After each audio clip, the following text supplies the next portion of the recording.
तो चलिए आज बात करते हैं एक ऐसी दुनिया की जहां हर जंग सरहद पर नहीं लड़ी जाती।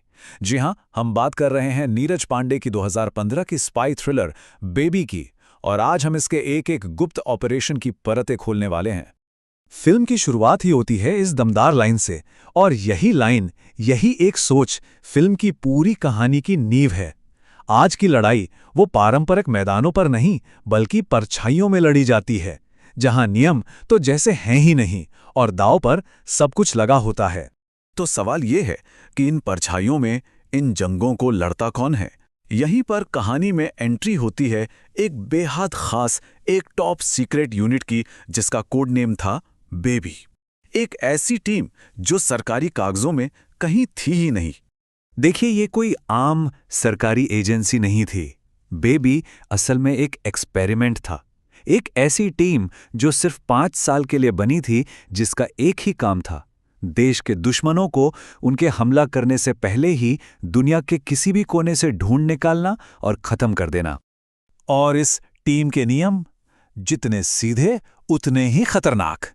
ये एजेंट्स मानो भूत थे, जिनका कोई रिकॉर्ड नहीं, कोई पहचान नहीं।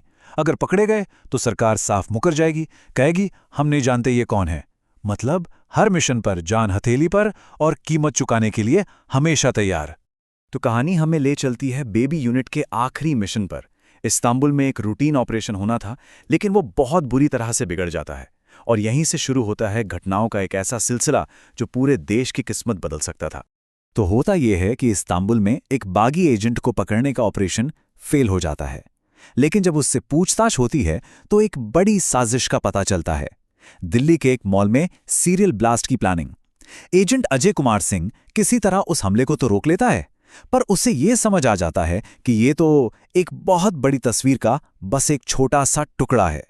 और यहीं पर हमें फिल्म का असली वैचारिक टकराव देखने को मिलता है।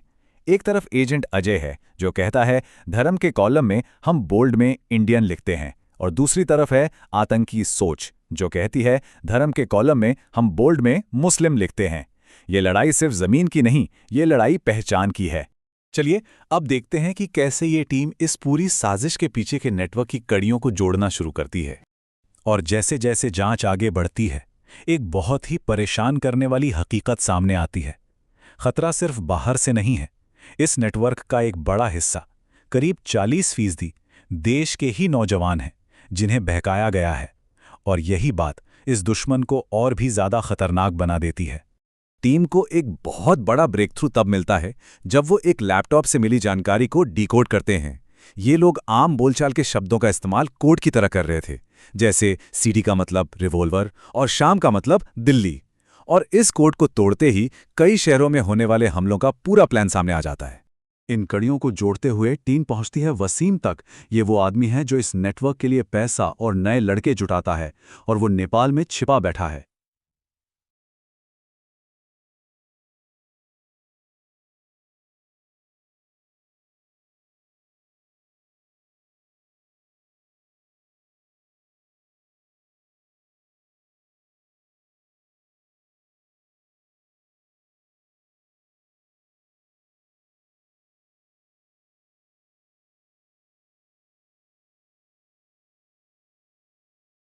नेपाल से जो जानकारी मिलती है वो टीम को सीधे मास्टरमाइंड के सबसे खास आदमी बिलाल खान तक ले जाती है, और उसका पता चलता है सऊदी अरब के अल-डेरा में। बस यहीं से एक और भी ज्यादा खतरनाक और बिला किसी सरकारी मंजूरी वाले मिशन की तैयारी शुरू हो जाती है। और इस मिशन के कामयाब होने की उम्मीद कितनी थी? सिर्फ 5%। सोचिए, एक ऐसा ऑपरेशन जिसके लिए कोई सरकारी इजाजत नहीं है।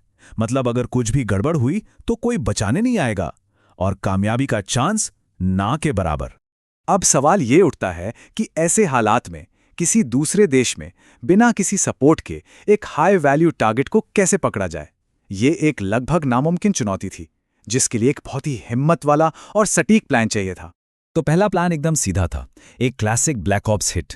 रिसॉर्ट में पीछे से घुसना, 18 फुट की दीवार फांदना और सिर्फ 4 मिनट के सिक्योरिटी ब्लैकआउट के अंदर टारगेट को खत्म करके गायब हो जाना। High risk high reward. लेकिन ऐन मौके पे सब कुछ बदल जाता है। प्लान बदल जाता है क्योंकि टारगेट अब और भी बड़ा हो गया है। अजय को पता चलता है कि बिलाल वहां अकेला नहीं है। वो दुनिया के सबसे बड़े आतंकवादी मास्टरमाइंड मौलाना रहमान से मिलने आया है। और बस ये तो जैकपॉट था। अब मिशन सिर्फ बिलाल को खत्म करने का नहीं रहा, लक्ष्य अचानक बदल गया। अब मिशन था दुनिया के सबसे बड़े आतंकवादी को जिंदा पकड़कर उसे भारत लाना। अब टीम को मौके पर ही एक नया, एकदम हट के प्लान बनाना पड़ता है। प्लान का नाम मेडिकल टूरिज्म। एक झूठी मेडिकल इमरजेंसी बनाई जाती है, जाली कागजात तैयार होते हैं और मौलाना को बेहोश करके व्हीलचेयर पर एक बीमार चाचा बताकर एयरपोर्ट से बाहर निकालने का प्लान बनता है। ये एक ऐसा जुआ था जिसमें सब कुछ दांव पर लगा था। और तमाम मुश्किलों और तनाव के बीच टीम कामयाब हो जाती है।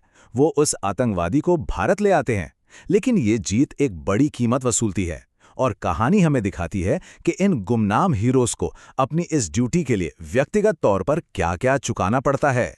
अजय की पत्नी की कही ये एक लाइन, कोई ऐसी शाम नहीं जब मैं अपनी तन्हाई में तेरा इंतजार नहीं करती।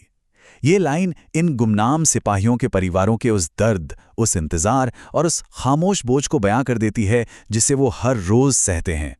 इस मिशन की जबरदस्त कामयाबी ने बेबी यूनिट की जरूरत को साबित कर दिया। जो चीज एक 5 साल के एक्सपेरिमेंट के तौर पर शुरू हुई थी, वो अब देश की सुरक्षा का एक परमानेंट हिस्सा बन जाती है। और आखिर में ये कहानी हमारे सामने एक बड़ा सवाल छोड़ जाती है कि इस सुरक्षा की, इस अमन चैन की असली कीमत क्या है? उन अनदेखे खतरों की दुनिया में हम उन लोगों के कितने कर्जदार हैं जो हमारी सुरक्षा के लिए परछाइयों में काम करते हैं? वो लोग जो सरकारी रिकॉर्ड्स में तो मौजूद ही नहीं है।